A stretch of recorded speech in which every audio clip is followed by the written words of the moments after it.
Hello అండి. అందరికీ నమస్కారం. ఈరోజు మన స్టోరీ వచ్చేసి 'మాంగళ్య బంధం' ఎపిసోడ్ నెంబర్ 13.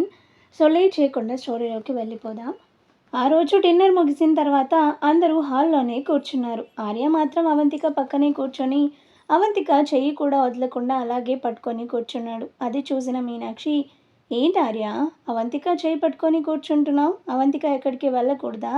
తనని వదిలి ఉండలేవా నువ్వు ఒక్క నిమిషం కూడా అని మీనాక్షి అనగానే, నిజంగా మా అవంతిక నాతో ఉంటే నాకు చాలా హ్యాపీగా ఉంటుంది. తను ఎక్కడికైనా వెళ్తే నేను నాకు హ్యాపీగా ఉండదు. మొన్న నాకు చెప్పకుండా వాళ్ళ బాబాయ్ వాళ్ళ ఇంటికి వెళ్ళిందన్నావు కదా నువ్వు. ఆ రోజు అన్నం కూడా తినాలనిపించలేదు. చాలా బాధేసింది తను వెళ్ళిపోతే.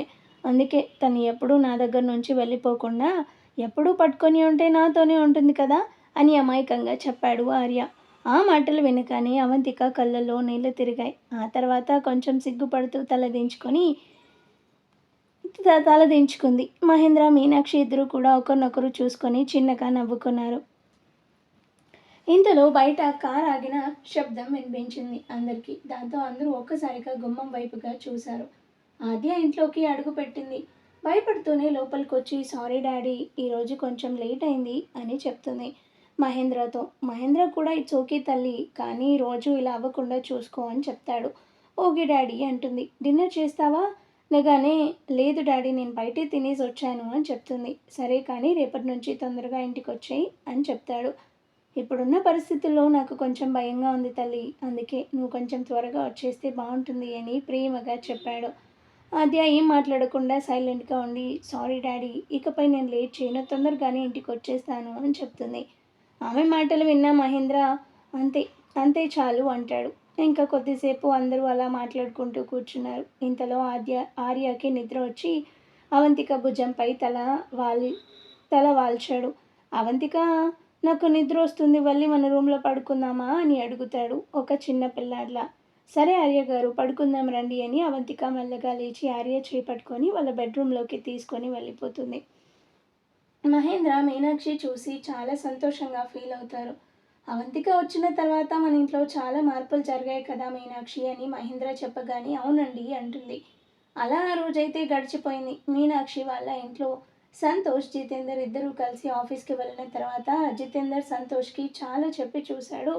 అయినా కూడా సంతోష్ అస్సలు మాట వినడం లేదు. ఏదేమైనా అవంతిక కావాలి అని అంటున్నాడు, కానీ ఎలా, అస్సలు నాకు అర్థం కావట్లేదు. ఎందుకంటే అదే ఇంట్లో ముందు ఆద్యాని ప్రేమించి ఆద్య అంటే ఇష్టమని తనకి చెప్పి ఇప్పుడు అదే ఇంట్లో ఉన్న అమ్మాయిని ఇష్టపడుతున్నాడు. అసలు ఎలా ఇదంతా కుదురుతుంది? ఆద్యకి తెలిసిందంటే వీన్ని అసహించుకుంటుంది అని అనుకుంటూ ఉంటాడు. సంతోష్ మాత్రం గుడిలో చూసిన అవంతిక ఫేస్నే తలుచుకుంటూ ముసిముసిగా నవ్వుకుంటూ కూర్చుంటాడు. మరుసటి రోజు తెల్లవారుజామునే మహేంద్ర ఇంట్లో ఎవరి పనుల్లో వాళ్ళు బిజీగా ఉన్నారు. ఆర్య మాత్రం లేచి ఫ్రెష్ అయ్యి వచ్చి ఒక చిన్న బొమ్మ కారు తీసుకొని ఆడుకుంటూ కూర్చున్నాడు హాల్లో. బ్రేక్ఫాస్ట్ చేస్తుండగా హెల్ప్ చేస్తూ ఉంటుంది అవంతిక. ఆర్య మెల్లగా అవంతిక దగ్గరికి వెళ్ళి, అవంతిక, మనం ఈరోజు ఎక్కడికి వెళ్ళట్లేదా అని అడుగుతాడు. వెళ్ళాలి అని వెళ్తున్నామని చెప్తుంది అవంతిక. అవునా, మరి ఇంకా తీసుకెళ్ళట్లేదేంటి నన్ను? నిన్న తీసుకెళ్ళావు కదా ఆఫీస్ అని చెప్పావు, అక్కడికి తీసుకెళ్ళి ఆ తర్వాత గుడికి తీసుకెళ్తానన్నావు కదా అని అనగానే, అవును తీసుకెళ్తాను, బ్రేక్ఫాస్ట్ చేసి వెళ్దాము అంటుంది అవంతిక. సరే అని మళ్ళీ ఆర్య బొమ్మను చేతిలోకి తీసుకొని హాల్లోకి వెళ్ళి కూర్చుంటాడు.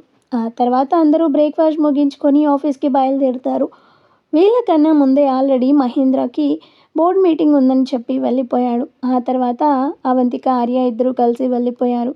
వెళ్తూ ఉంటే చాలా ఎగ్జైటెడ్గా పెద్ద పెద్ద బిల్డింగ్లు చూస్తూ హ్యాపీగా ఫీల్ అవుతూ వెళ్ళిపోయాడు. వెళ్ళిన తర్వాత వెళ్ళేసరికి మహేంద్ర మీటింగ్లోనే ఉంటాడు. అవంతికకి ఒక చిన్న ఆలోచన వచ్చింది. ఆ మీటింగ్కి ఆర్యాని తీసుకొని వెళ్తే ఎలా ఉంటుంది? ఒకవేళ అక్కడ జరిగే మీటింగ్లో వాళ్ళు ఏం మాట్లాడుతున్నారో అదంతా ఆర్య వింటే తనకి ఒకప్పుడు మాట్లాడిన మాటలు గుర్తొస్తాయేమో.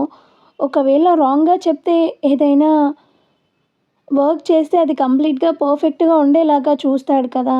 వాళ్ళు ఏదైనా రాంగ్ చేస్తే మేబీ రియాక్ట్ అవ్వచ్చేమో కదా అని మహేంద్రకి కాల్ చేస్తుంది. మహేంద్ర ఫోన్ సైలెంట్లో ఉంటుంది. దాంతో అక్కడున్న మహేంద్ర పిఐకి చెప్పి ఇన్ఫామ్ చేయమని చెప్పగానే మహేంద్ర మెల్లగా లోపలికి వెళ్ళి మహేంద్రకి ఇన్ఫామ్ చేస్తాడు. దాంతో పర్మిషన్ ఇస్తాడు మహేంద్ర. ఆ తర్వాత వెంటనే అవంతిక ఆర్యాని తీసుకొని మీటింగ్ రూమ్లోకి వెళ్ళిపోతుంది. ఒక్కసారిగా లోపల కూర్చున్న అందరూ చూపులు కూడా వీళ్ళ మీదే పడ్డాయి. మహేంద్ర వెంటనే లేచి రండి తల్లి అని చెప్పి వాళ్ళని లోపలికి రమ్మన్నాడు. అవంతిక ఆర్యాని తీసుకొని అక్కడే పక్కనే ఉన్న చైర్లో కూర్చోబెట్టింది.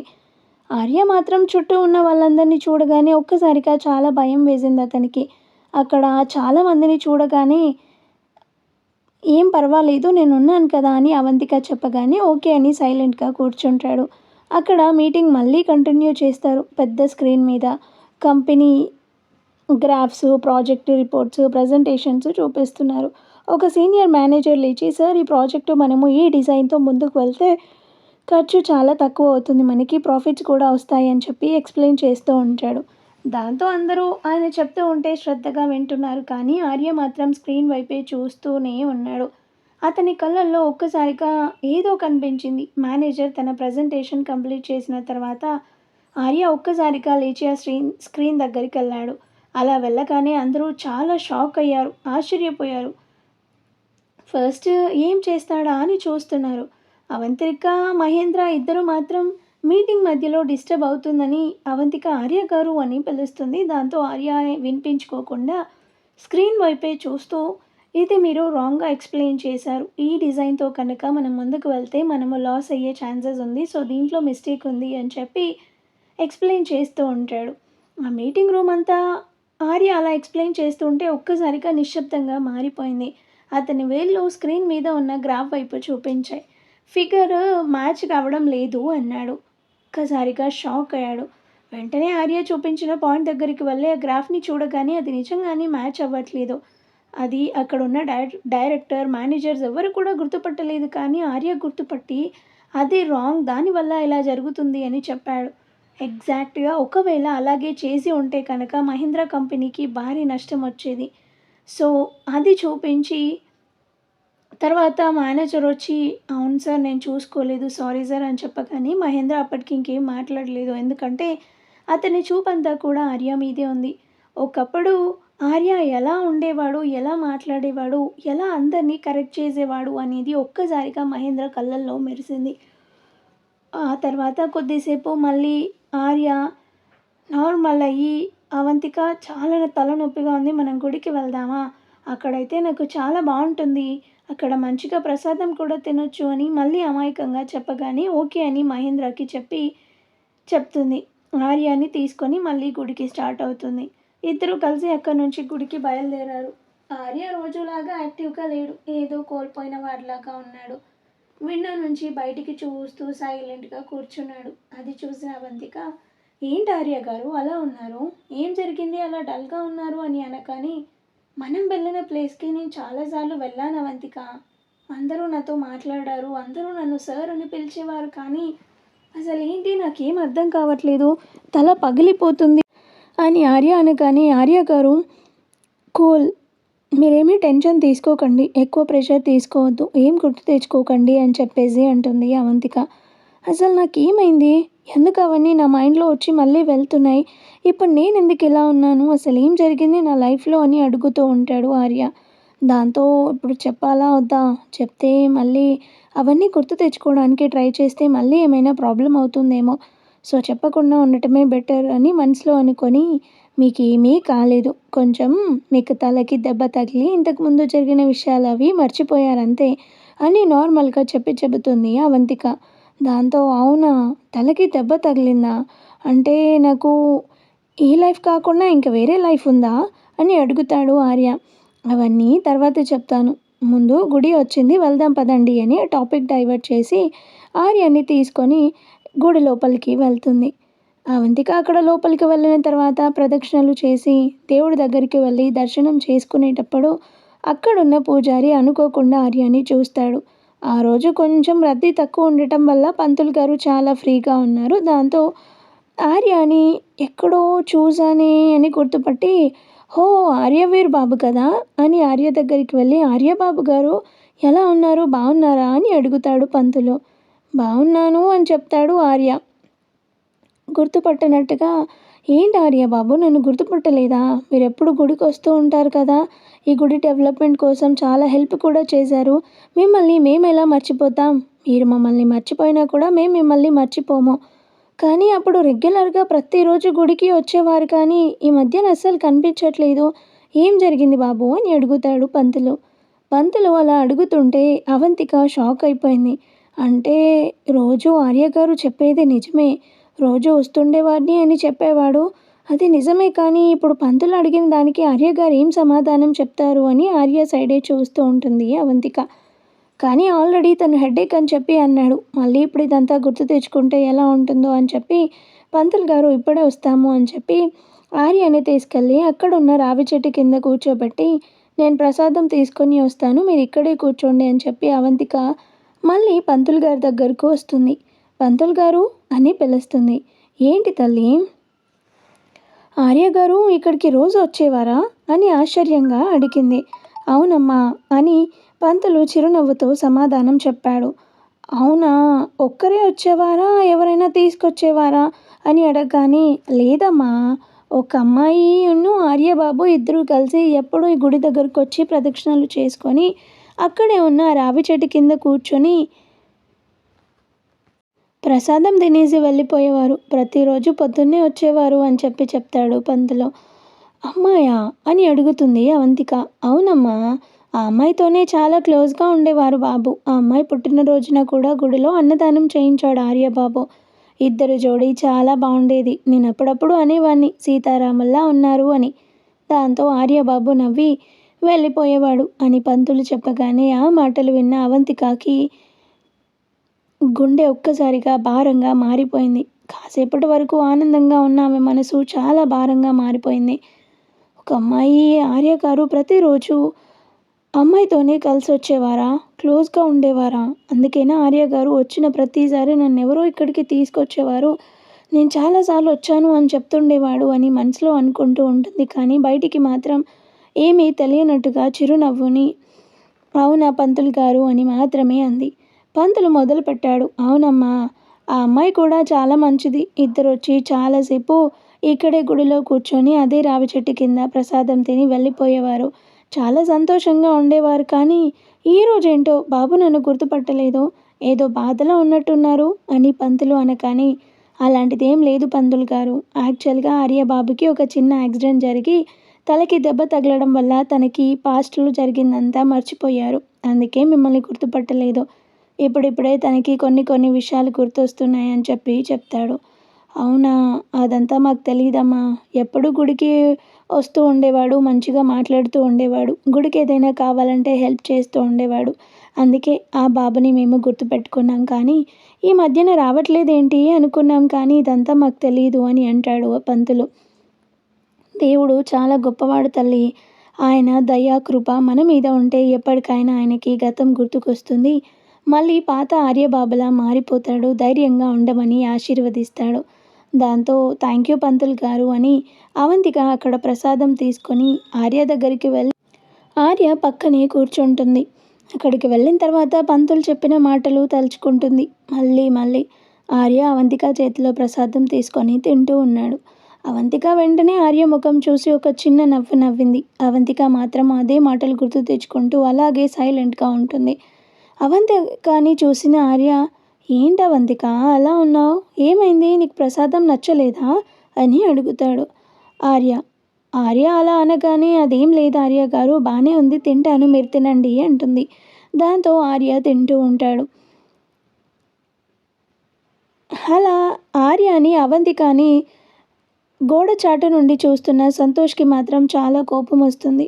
ఈరోజు డైరెక్ట్గా ఆఫీస్కి వెళ్ళకుండానే సంతోష్ ఇంట్లో నుంచి నిన్న అవంతిక చెప్పింది కదా రోజు మేము అదే గుడికి వెళ్తాము అని. సో ఆ విషయం గుర్తొచ్చి ఈరోజు కూడా వెళ్ళి అవంతికని చూడొచ్చు. కానీ ఆఫీస్కి వెళ్తే ఆ జితేందర్ గాడి నస భరించలేము.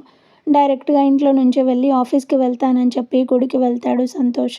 గుడికి వెళ్ళిన తర్వాత అక్కడ వాళ్ళిద్దరిని అలా చూసి ఎక్కలేని అసూయ కోపం వచ్చేస్తుంది సంతోష్కి. కానీ ఏం చెయ్యలేని సిట్యువేషన్లో ఇప్పుడు వెళ్ళి మాట్లాడితే ఎలా ఉంటుంది అని అనుకుంటున్నాడు. కానీ వెళ్ళలేకపోతున్నాడు.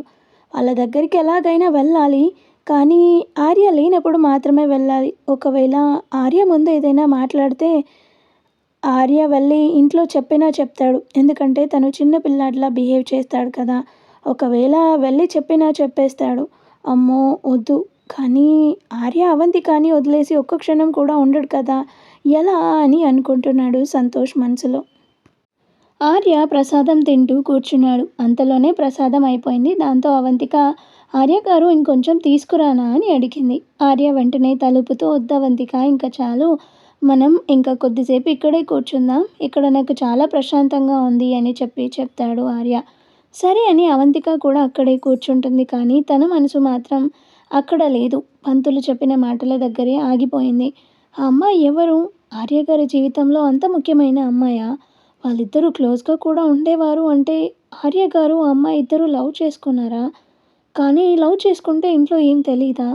లేక తెలిసి నాకు చెప్పలేదా ఎవరు? ఒకవేళ ఆర్యకి యాక్సిడెంట్ అయ్యి తన గతం కోల్పోయాడు అన్నప్పుడు అట్‌లీస్ట్ ఆ అమ్మాయి అయినా రావాలి కదా! ప్రేమిస్తే వచ్చి తనతో ఉండాలి కదా! ఒక్కసారైనా చూడ్డానికైనా రావాలి కదా! ఏం జరిగింది? ఇవన్నీ విషయాలు ఎలా తెలుస్తాయని అనుకుంటుంది మనసులో. అవంతిక అలా ఆలోచిస్తూ ఉంటే ఆర్య అవంతికని చూసి, "అవంతిక నువ్వెందుకో చాలా డల్‌గా ఉన్నట్టు కనిపిస్తున్నావు. ఎవరైనా ఏమైనా అన్నారా?" అని అడుగుతాడు అమాయకంగా. అవంతిక వెంటనే చిన్న నవ్వు తెచ్చుకొని, "ఎవ్వరు ఏం అనలేదు ఆర్య గారు. మీరు ప్రశాంతంగా ఏం ఆలోచించకుండా ఉండండి" అని చెప్పగానే, "నువ్వలా డల్‌గా ఉంటే నేనెలా ప్రశాంతంగా ఉంటాను? నువ్వెప్పుడూ నాతో మాట్లాడుతూ, నవ్వుతూ ఉంటే నేను కూడా హ్యాపీగా ఉంటాను కదా!" అంటాడు ఆర్య. ఆర్య మాట అనగానే అవంతికకి ఒక్కసారిగా హృదయం కరిగిపోయింది. ఇప్పుడిలా నాతో ఉన్నారు. కానీ ఒక్కసారి మీకు గతం గుర్తొచ్చిన తర్వాత మీ మైండ్ కరెక్ట్‌గా లేని టైంలో మీతో నా పెళ్లి జరిపించారు. కానీ మీ గతం గుర్తొస్తే నన్ను యాక్సెప్ట్ చేస్తారా మీరు? అమ్మాయి అని పంతులు చెప్పారు. మీరొకవేళ అమ్మాయిని ప్రేమిస్తే గతం గుర్తొచ్చిన తర్వాత నన్నొదిలేసి ఆ అమ్మాయి దగ్గరికి వెళ్ళిపోతారా? ఆ అమ్మాయిని పెళ్లి చేసుకుంటారా? అని ఆర్యని చూస్తూ తన మనసులో బాధపడుతూ ఉంటుంది. వాళ్ళిద్దరూ అలా కూర్చొని మాట్లాడుకుంటూ ఉంటే సంతోష్‌కి చాలా అంటే చాలా కోపం వస్తుంది. ఆమెతో ఇంత దగ్గరగా కూర్చొని ఆర్య ఒక్కడే మాట్లాడాలా? అలాంటి ఛాన్స్ నాకెప్పుడొస్తుందో? ఈ ఆర్య ఉన్నన్ని రోజులు అలాంటి ఛాన్సే నాకెప్పుడూ రాదు. కానీ ఆర్యని పక్కకి తప్పించాలంటే ఎలా అని అనుకుంటున్నాడు సంతోష్ మనసులో. ఇంతలో ఆర్య, "అవంతిక నాకు వాటర్ కావాలి. నేను ఆ ట్యాప్ దగ్గరికి వెళ్ళి వాటర్ తాగేసొస్తాను" అని చెప్పి ట్యాప్ దగ్గరికి వెళ్ళిపోతాడు ఆర్య. "జాగ్రత్త ఆర్య గారు" అంటుంది అవంతిక. ఓకే అని వాటర్ తాగడం కోసమని వెళ్తాడు. ఇదే మంచి టైం అనుకొని సంతోష్ అవంతిక దగ్గరకొస్తాడు. హాయ్ అవంతిక గారు ఎలా ఉన్నారు? బావున్నారా? అని అడుగుతాడు. ఆ మాట వినగానే ఒక్కసారిగా అవంతిక సంతోష్ వైపు చూస్తూ ఉంటుంది. ఎప్పుడొచ్చారు? గుడికి కనబడనే లేదు అని అడుగుతాడు. చాలా సేపయింది వచ్చి అని చెప్తుంది అవంతిక. అవునా? అంటాడు. తర్వాత తనతో ఎలా ఓపెన్ అవ్వాలా? ఎలా మాట్లాడాలా? అని ఆలోచిస్తూ ఉంటాడు.